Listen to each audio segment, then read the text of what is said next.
Čau Marku, my bychom ti chtěli popřát za kapelu všechno nejlepší, hlavně zdraví, hodně lásky, s Marinou ať ti to vychází a ať se ti daří v práci, ať se pořád potkáváme čím dál častěji a taky bychom ti chtěli poděkovat za všechno, co jsi pro nás doteďka udělal a užij si narozeniny.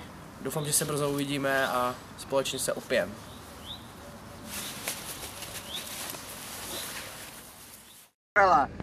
Marek, že vraj máš 52 rokov, preto by sme ti chceli zablahoželať tvojim narodeninám skoroveným.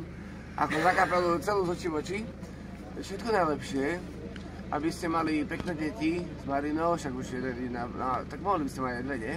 Nebuď ani taký škrlavý. A aby ste sa ľúbili, aby si ťahal čo najviac peniazí z tých plných kapiel. Rob to, dobre to robíš, rob to ďalej.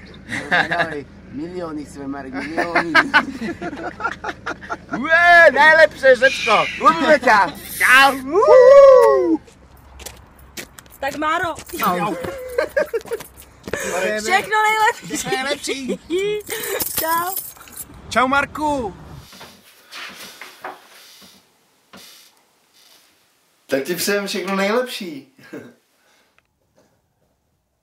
K tvým 15. narozeninám, ty dědo.